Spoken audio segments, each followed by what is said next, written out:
Baik, bismillahirrahmanirrahim. Assalamualaikum warahmatullahi wabarakatuh.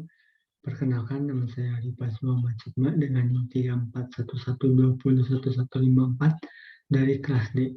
Di sini saya akan membuat video resume mengenai materi apa saja yang sudah saya dapatkan dari mata kuliah analisa perancangan perangkat lunak.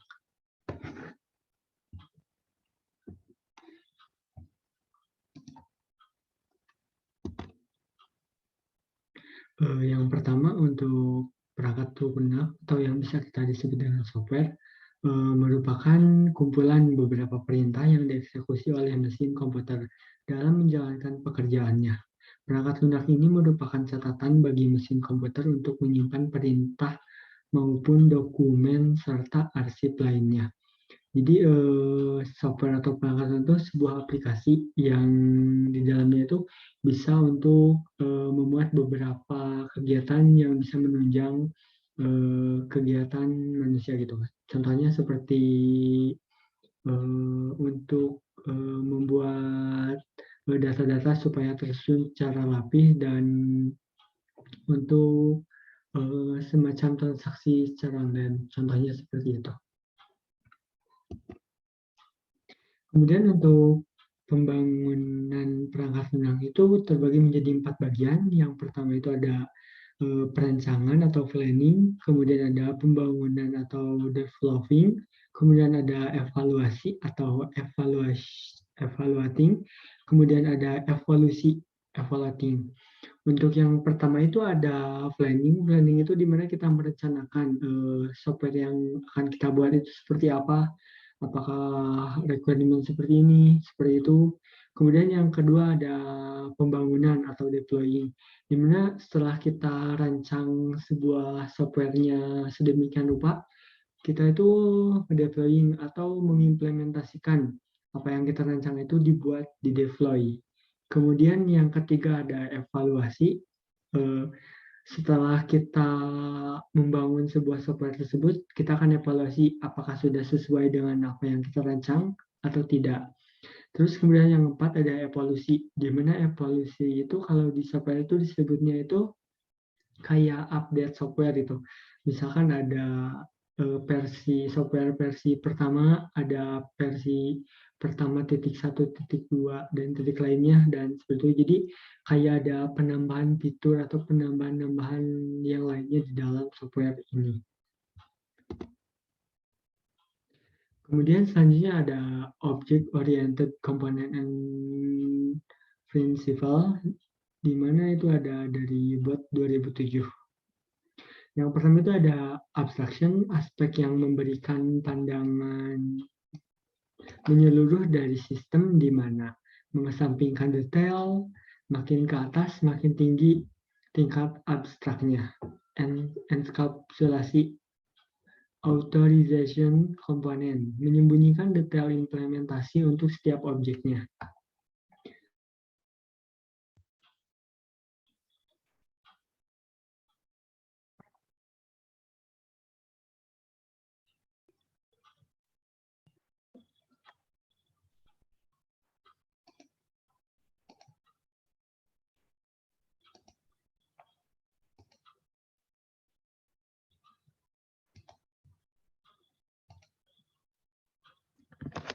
Lanjut, kemudian ada tadi itu sampai modularity, membagi sistem menjadi kompleks, menjadi komponen-komponen yang lebih kecil sehingga dapat dikelola dengan mudah. Kemudian ada hierarki, memberi level abstraksi dari suatu sistem ke dalam suatu struktur tree. Makin ke atas, makin tinggi tingkat abstraknya, makin ke bawah, makin rendah tingkat abstraksinya, hingga dapat diimplementasikan secara nyata dalam bentuk sistem yang utuh. Kemudian selanjutnya ada requirement atau kebutuhan di mana isinya itu terdapat pernyataan tentang sistem yang diusulkan, yang disetujui semua stakeholder harus dibuat dengan benar agar masalah customer dapat dipecahkan secara baik dan memadai. Yang pertama, poin pertama ada informasi yang harus singkat dan ringkas. kedua ada mengatakan sesuatu tentang sistem, kemudian pemangku kepemimpinan telah sepakat bahwa itu sah atau valid. Jadi dalam contoh requirement itu kita tuh kayak mewawancarai kepada customer permasalahan yang mereka dapat itu seperti apa, dan mereka itu kesulitannya di mana aja dari A, B, C, dan seterusnya. Kemudian kita mencatat apa saja yang dibutuhkan customer dan nantinya akan diimplementasikan di dalam software kita. Kemudian ada type of requirement. Yang pertama itu ada kebutuhan fungsional, mendefinisikan layanan yang harus disediakan, bagaimana reaksi sistem terhadap input, dan apa yang harus dilakukan sistem pada situasi khusus atau kebutuhan sistem dilihat dari kacamata pengguna. Terus yang kedua ada kebutuhan non-fungsional, kendala pada pelayanan atau fungsi sistem seperti kendala waktu, kendala proses pengembangan, standar, dan lain-lain. Contoh kendala dalam waktu respon dan kebutuhan storage. Contoh kendala seperti keterbatasan kemampuan peralatan I/O, input-output, representasi sistem, dan lain-lain. Oke, yang pertama itu ada kebutuhan fungsional. Biasanya kebutuhan fungsional itu kebutuhan yang emang dibutuhin banget gitu dalam softwarenya. Contohnya misalkan kita dalam software marketplace. Dalam software marketplace itu kebutuhan fungsional itu yang pertama ada untuk berbelanja, suatu kebutuhan, kemudian ada transaksi, pembayaran dan pengembalian, kemudian ada untuk pengiriman barangnya. Itu contoh-contoh kebutuhan fungsional yang ada dalam sebuah software marketplace atau dalam software untuk jual beli. Kemudian untuk kebutuhan non fungsionalnya seperti kayak storage-nya yang dibutuhin seperti apa, sistem OS yang nanti bakal dibuka untuk software-nya itu seperti apa. Seperti itu contohnya. Kemudian di sini ada desain perangkat lunak, yaitu yang pertama desain sebagai proses tahapan untuk menjabarkan semua aspek software, data arsitektur, interface komponen yang akan dibangun. Kemudian ada desain sebagai model, memberikan sudut pandang yang bervariasi. Kemudian ada desain adalah tempat di mana kualitas sebuah software ditentukan. Desain menjadi sumber representasi dalam menilai kualitas sebuah software. Desain adalah satu-satunya cara merealisasikan kebutuhan customer dengan software yang dibangun. Jadi desain perangkat lunak itu adalah intinya mukanya dalam sebuah software itu, di mana dalam desain itu sudah tergambarkan apa yang dibutuhkan customer itu seperti ini dan gambarannya seperti ini. Jadi untuk mempermudah customer, oke, ini kebutuhan yang saya butuhkan dan ini tepat untuk software yang dapat melakukan solving dari permasalahan customer. Seperti itu. Dan selanjutnya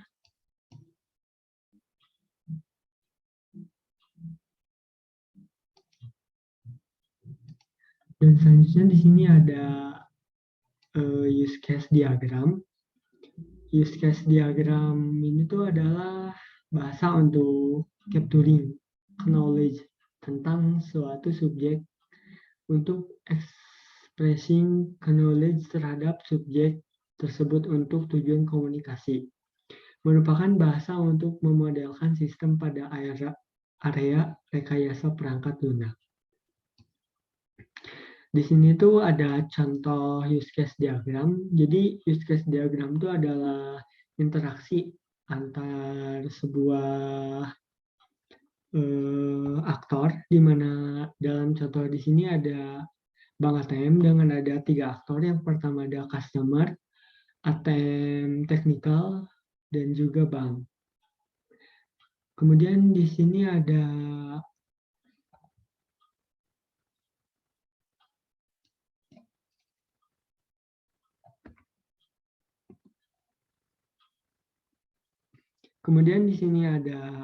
kegiatannya. Yang pertama itu customer bisa check balance, kemudian bisa deposit fund, withdraw cash, transfer funds. Kemudian dari pihak banknya juga semua bisa masuk ke check balance, deposit push, withdraw cash, transfer push, kemudian bisa maintenance dan refire. Kemudian dari ATM teknikalnya itu bisa mau maintenance dan refires. Di sini ada contohnya untuk use case diagram itu seperti ini. Kemudian ada activity diagram for use case, di mana diagram aktivitas ini adalah diagram yang memberikan gambaran secara visual akan suatu kegiatan, aktivitas, baik itu suatu sistem, proses bisnis, workflow, dan proses lainnya. Diagram ini berfokus kepada aktivitas-aktivitas yang dilakukan oleh suatu atau seseorang yang memang bertanggung jawab terhadap aktivitas tersebut. Di pinggirnya ini ada contoh activity diagram, di mana terdiri dari 3 aktor. Pertama ada user, dev apps, dan juga Ethereum blockchain. Untuk contoh kasusnya ini ada untuk penyimpanan data. Yang pertama ada user, pertama initial step, kemudian melakukan input registrasi data, kemudian sama DPS-nya dicek email forward-nya, kemudian ada validasi. Jika emailnya tidak sesuai, maka akan mengeluarkan error message. Kalau jika valid, cek password forward-nya. Kemudian ada validasi lagi. Jika tidak valid, maka akan memunculkan message error.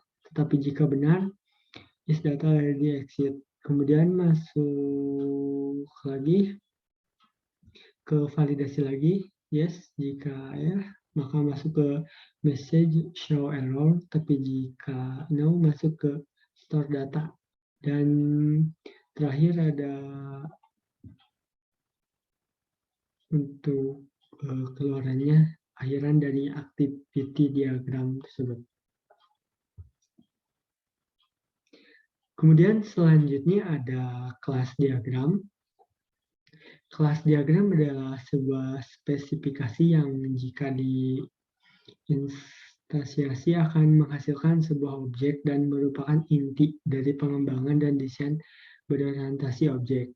Kelas menggambarkan keadaan, atribut, atau properti suatu sistem sekaligus menawarkan layanan untuk memanipulasi keadaan tersebut atau metode atau fungsi. Kemudian kelas diagram menggambarkan struktur dan deskripsi kelas atau package dan objek beserta hubungan satu sama lain seperti containment, warisan, asosiasi, dan lain-lainnya. Di pinggir ini ada contoh kasus kelas diagram. Di sini ada 4 kelas. Yang pertama ada kelas student, kelas profesor, kelas person, dan kelas artist. Kemudian di sini ada dalam kelas itu ada 3 komponen. Yang pertama ada nama kelasnya, kemudian ada atributnya, kemudian ada metodenya. Untuk yang kelas student ini, nama kelasnya itu student dengan atribut student number dengan tipe datanya integer, kemudian ada average mark-nya dengan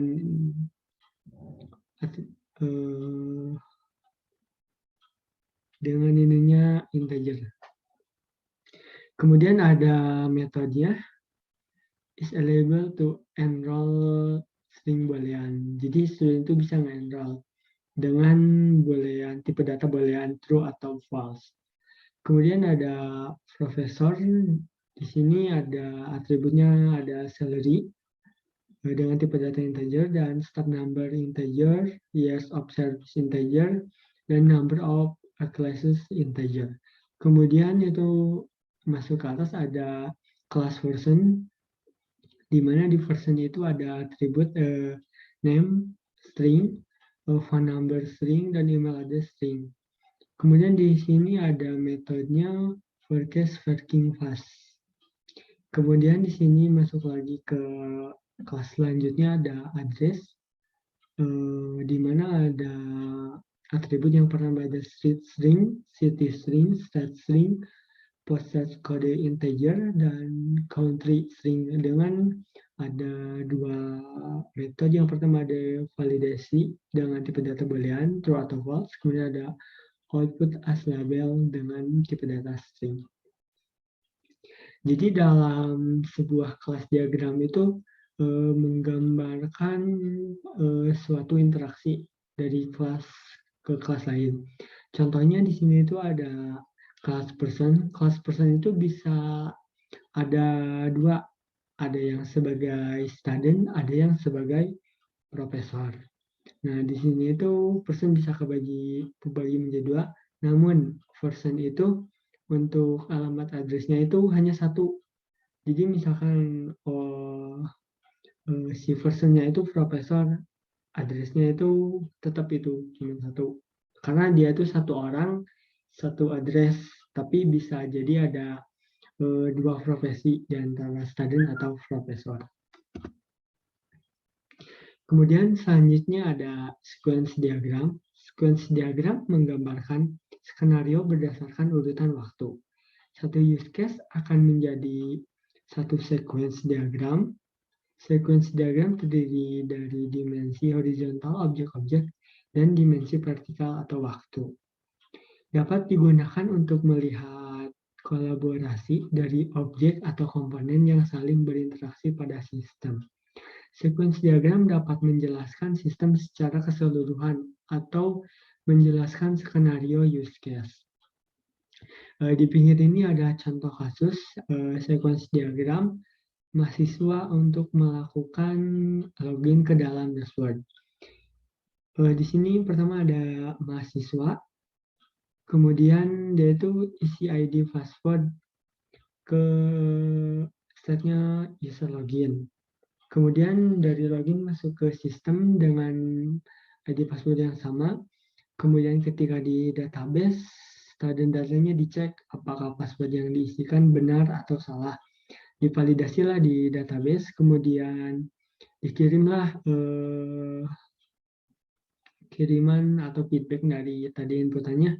Jika salah, maka akan mengirimkan ke sistem ID password salah, dan dari sistem mengirimkan lagi ke user login ID password salah, dan dari user login mengirimkan lagi ke mahasiswa pesan kesalahan atau passwordnya salah.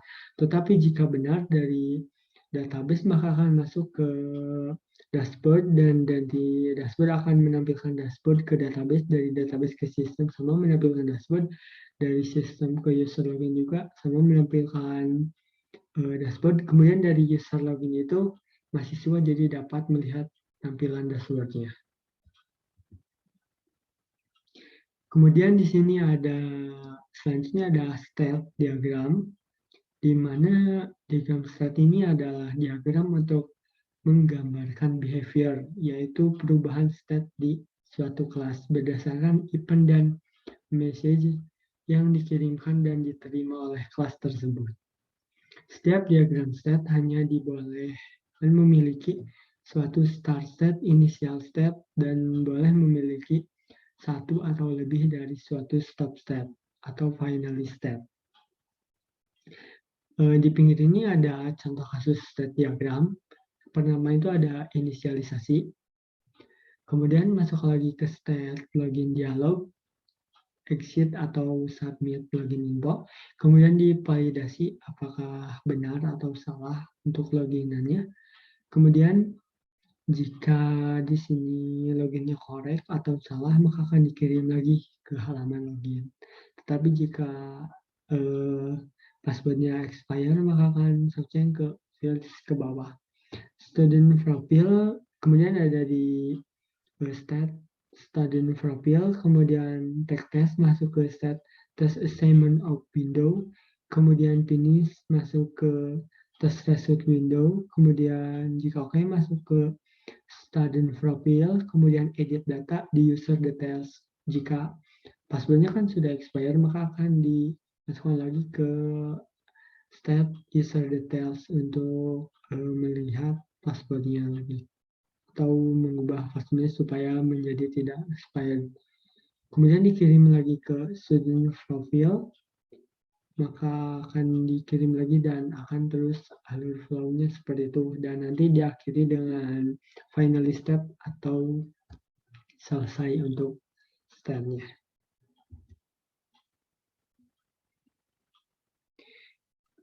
Kemudian di sini ada komponen dan development diagram.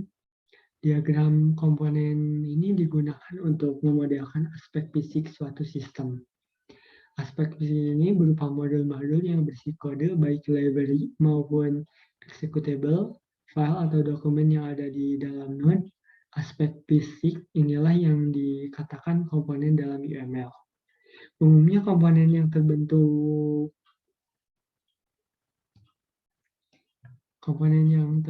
dari beberapa kelas dan atau package atau juga dapat dari komponen-komponen yang lebih kecil.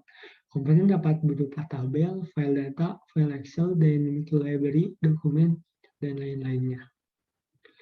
Biasanya komponen dan development diagram ini itu ketika si software-nya itu udah jadi atau sudah ada wujud fisiknya itu. Nah, ketika sudah di-deploy. Kemudian di sini ada contoh untuk komponen dan development diagram.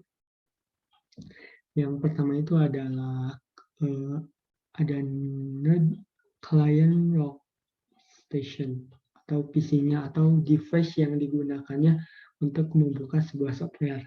Kemudian kedua ada node lagi yaitu node OS. OS itu yang nantinya akan berjalannya suatu software itu di dalam OS tersebut yaitu Windows 8. Kemudian ada node lagi application server, hotel management dan servernya. Jadi di atas node OS itu ada node lagi yaitu node application servernya yang menampung data-data si hotel management tersebut. Dan di dalam node tersebut ada beberapa isi. Yang pertama itu ada guys, kedua ada employee, kemudian ada room dan room service, kemudian ada inventory, kemudian ada restoran, kemudian ada spa, kemudian ada transportasi and entertainment, kemudian ada accounts. Dari node aplikasi server tersebut terhubung ke node lain yang berupa device atau input-output yang dibutuhkan. Yang pertama ada berinteraksi ke printer server untuk client printer gitu, untuk print data-data yang perlu untuk di print. Kemudian nyambung lagi ke node database server. Kemudian selanjutnya ada entity relationship diagram atau bisa kita sebut itu IRD. IRD itu hubungan entitas. Diagram yang digunakan untuk merancang suatu database dan menunjukkan relasi antar objek atau entitas beserta atribut-atribut secara detail. Pada kesempatan kali ini ingin beritahu kamu cara membuat IRD dan memberikan sebuah contoh agar kamu lebih paham mengenai IRD ini. Dan di Finger ini ada contoh IRD yang sudah jadi. Di sini itu ada 4 entitas. Yang pertama itu ada entitas mahasiswa, kemudian ada entitas mata kuliah, kemudian ada entitas dosen, dan entitas ruang. Di sini itu ada entitas mahasiswa dengan atribut NRP sebagai primary key-nya, kemudian ada atribut nama mahasiswa dan atribut alamat mahasiswa. Kemudian berelasi dengan mata kuliah dengan relasinya mahasiswa mengambil mata kuliah dengan atribut kode mata kuliah sebagai primary key, kemudian ada nama mata kuliah dan deskripsinya. Di sini itu entitas mahasiswa dan mata kuliah itu end-to-end. Kemudian ada entitas mahasiswa yang berelasi dengan dosen, di mana dosen membimbing mahasiswa, di mana entitas dosen itu yang pertama ada atribut NIV sebagai primary key, kemudian ada nama dosen dan alamat dosen. Di mana di sini itu entitas dosen dan mahasiswa itu one to end, di mana dosennya satu mengajar beberapa mahasiswa. Kemudian di sini ada relasi lagi dari entitas dosen ke mahasiswa, di mana relasinya itu mengajar. Satu dosen mengajar beberapa mata kuliah yang dipilih oleh dosennya. Kemudian dari entitas mata kuliah itu berrelasi lagi ke ruangan. Dengan relasinya itu dijadwalkan untuk ruangan berapa. Jadi mata kuliah tersebut ada di ruangan berapa gitu. Dan di sini tuh ada entitas ruangan dengan kode ruangan sebagai primary key, kemudian ada lokasi dan kapasitas, di mana kedua entitas tersebut berrelasi one to one, di mana satu mata kuliah dalam satu ruangan. Dan ini untuk contoh IRD sederhananya. Kemudian selanjutnya ada desain user interface. Desain user interface ini adalah proses yang dibangun desainer untuk membuat tampilan dalam perangkat lunak atau perangkat terkomputerisasi dengan fokus pada tampilan atau gaya. Tujuan dari desainer UI ini adalah untuk membuat desain antarmuka yang membuat pengguna mudah untuk digunakan dan menyenangkan. Gitu. Kemudian dari desain UI itu kita itu ada beberapa aspek. Kita mengambil metodenya itu design thinking, di mana ada 5 aspek untuk mengetahui permasalahan dari UI UX yang baik itu seperti apa. Yang pertama itu ada emphasize, kemudian yang kedua ada define, yang keempat ada ideate, kemudian yang keempat ada prototype, yang kelima ada test. Untuk yang pertama tadi ada empathize. Pada tahapan empathize, kami itu melakukan wawancara kepada 10 orang calon early adopter dari produk kami, yaitu pada startup founder. Pada sesi wawancara ini kami bertanya terkait startup yang sedang dikembangkan dan permasalahan apa yang sering ditemui oleh para startup founder dalam proses pengembangan startupnya. Kami pun menanyakan terkait upaya yang dilakukan oleh para startup founder untuk mendapat mengatasi masalah yang dialami saat ini. Nah, jadi dalam empathize itu masuk ke tadi untuk yang pertama itu, yaitu requirement. Jadi kita itu menanyakan kepada customer, apa sih permasalahan yang kalian alami, dan kita akan membuat solusinya nih seperti ini. Jadi kita terus bertanya kepada, di sini untuk customer-nya itu kami memilih startup founder karena untuk mencocokkan apakah solusi yang kita dapatkan itu benar atau salah. Nah, dalam di sini kami contoh itu startup-nya itu Kudata dari mahasiswa asal ITB startup-nya, dan mereka itu setelah kami wawancara mendapatkan tiga top permasalahan dari beberapa startup founder yang masuknya itu ke poin kedua, yaitu define. Berdasarkan hasil wawancara yang telah kami lakukan pada saat itu, kami mendapat tiga poin. Yang pertama itu ada permasalahannya itu pertama sulit mencari investor, yang kedua sulit mencari investor retail, dan yang ketiga sulit mengatur jadwal meeting dengan investor, terutama dalam kondisi pandemi. Nah, dalam poin define ini, setelah kita mewawancarai beberapa banyak customer itu, kita kayak mengerucutkan apa sih permasalahan yang mereka alami itu. Yang pertama itu yang tadi disebutkan, ada 3 poin permasalahan yang semuanya dialami oleh startup founder. Kemudian poin yang ketiga itu ide. Berdasarkan top 3 permasalahan tadi, kami itu menemukan solusinya gitu untuk membuat software yang bernama Ishen gitu. Si Ishen ini itu aplikasi yang pertama itu fungsi kebutuhan fungsionalnya itu yang pertama itu memudahkan startup founder untuk mendapatkan exposure dari investor. Kemudian yang kedua itu sebagai perantara untuk dapat menemukan investor dan bersedia mendanai startup founder. Kemudian yang ketiga itu memudahkan transaksi pendanaan dan penarikan dana. Nah, itu tuh adalah komponen fungsional yang ada dalam software yang akan kita buat. Kemudian di sini dalam desain UI yang keempat itu ada prototyping di mana, kita tuh membuat, sebuah prototype yang sesuai dengan masalah-masalah yang sudah dialami oleh setiap founder. Jadi istilahnya, desain user interface itu adalah, kayak istilahnya wajah wajah utama dari software-nya itu seperti ini.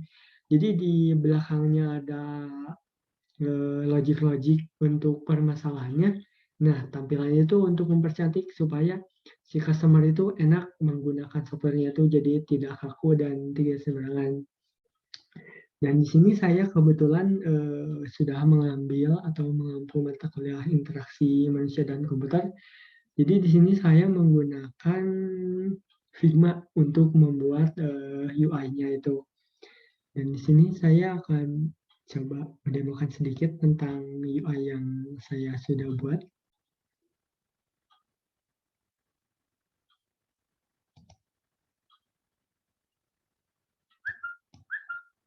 Nah, di sini itu saya sudah membuat, desain tampilan untuk, user interface dari, aplikasi Shine ini, yang kami sudah bangun itu sudah membuat, beberapa banyak gitu.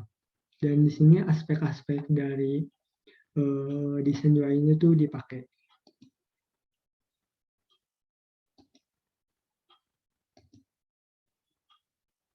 Nah, dari permasalahan tadi itu kami membuat 2 aktor yang pernah pada investor dan juga startup.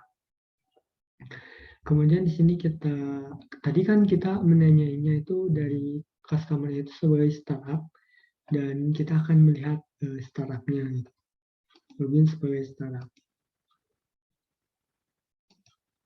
Nah, di sini sebagai contoh untuk tampilan utamanya itu detail-detail startup kita gitu. Kita itu sebagai, eee, customer-nya gitu atau sebagai user-nya. Kemudian di sini ada order terbukanya, di sini tuh ada detail-detail data, investor yang mendanai, startup kita gitu.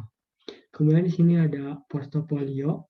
Portofolio ini tuh uang-uang yang terkumpul dari para investor untuk, startup kita. Kemudian di sini ada profil data-data, CEO dari startup tersebut. Mungkin untuk prototyping-nya seperti bisa dilihat di sini ada, 50 halaman komponen dan di sini tuh sudah sesuai gitu dari, perancangan aplikasi perangkat lunak yang sudah kita pelajari dari awal-awal gitu. Jadi kita sudah merancang use case diagram, sudah requirement, sudah membuat class diagram, sudah membuat ERI dan lain-lainnya, dan ini adalah tahap terakhir dari perancangannya itu, yaitu mendesain UI. Setelah desain UI ini selesai, maka kita akan lanjut untuk deploying gitu. Mungkin, untuk resume dari mata kuliah analisa perancangan perangkat lunak, di akhirnya itu ada pada materi desain UI, dan ini untuk, materi terakhirnya mungkin dari saya cukup sekian. Wassalamualaikum warahmatullahi wabarakatuh.